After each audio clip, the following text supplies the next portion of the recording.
అదే RTV app వార్తల్ని క్షణాల్లో చదివే అవకాశం ఉంటుంది. ఒక న్యూస్ పేపర్, ఒక టెలివిజన్ ఛానల్ మీ చేతుల్లో ఎప్పుడూ ఉంటాయి.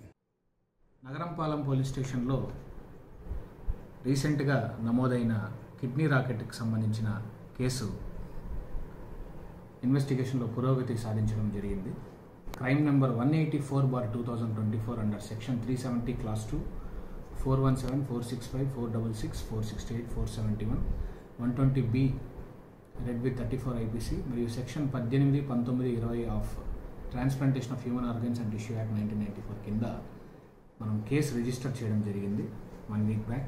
అందులో కంప్లైనెంట్ యొక్క పూర్తి స్టేట్మెంట్ తీసుకొని వాళ్ళ బంధువుల్ని మిగతా వాళ్ళని విచారించి ఇందులో అక్యూజ్డ్గా ఐదు మందిని మనం పేర్కొనడం జరిగింది స్టార్టింగ్లో. ఇప్పుడు ఆ అక్యూజ్డ్లో A1 ముద్దాయి అయిన సయ్యద్ యూసఫ్ సోను బాషా అలియాస్ బాషా, ఇతను గీతా మందిర్ వీధి, సీతారామపురం, ఏలూరు రోడ్డు, విజయవాడలో ఉంటున్నాడు. మరియు A3 నిమ్మకాయల సుబ్రహ్మణ్యం, తండ్రి రాంబాబు, ఇతని వయసు 33 సంవత్సరాలు, కృష్ణా జిల్లా వాసి, బంటుమిల్లి మండలం, నరసప్ప చెరువు విలేజ్. వీళ్ళిద్దరిని మనం అరెస్ట్ చేయడం జరిగిందండి ఈరోజు. వీళ్ళిద్దరిని ప్రాపర్గా ప్రొసీజర్ ప్రకారం రిమాండ్ పెట్టి తర్వాత ఇన్వెస్టిగేషన్కి సహకరించే విధంగా కోర్టులో దాఖలు చేసి వీళ్ళని ఇంట్రాగేషన్ కూడా చేయడం జరుగుతుంది. మిగిలిన ముద్దాయిలైన A2, A4, A5 పైన కూడా ఇన్వెస్టిగేషన్ జరుగుతోంది. వాళ్ళని పట్టుకోవడానికి కూడా పార్టీలు తిరుగుతున్నాయి.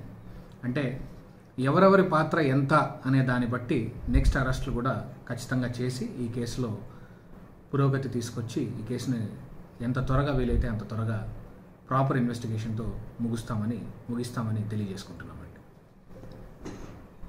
ఇప్పుడు రిమాండ్ పెడుతున్న ముద్దాయిలు A1 బాషా అనే అతను, ఇతని పాత్ర ఏంటంటే మొదట ఇతనే ఫేస్బుక్లో కంప్లైనెంట్ యొక్క మెసేజ్ చూసి ఫస్ట్ ఇతనే ఫోన్ చేసి, నువ్వు కిడ్నీ అమ్మితే నేను ఒక పార్టీని చూపిస్తాను, ఒక మీడియేటర్ని కూడా చూపిస్తాను, నేను కూడా కిడ్నీ అమ్మాను, నాకు కూడా హెల్త్ బాగానే ఉంది, నువ్వు కూడా అమ్ము, పర్లేదు, నీకు డబ్బులు వస్తాయని ప్రోత్సహించి ఇతన్ని కిడ్నీ అమ్మేలా చేశాడండి A1.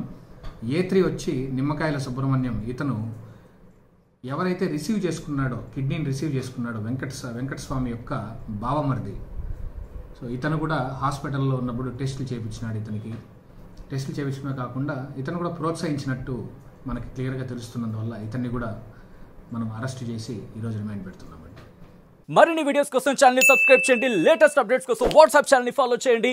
అండ్ లింక్ డిస్క్రిప్షన్ లో ఉంది.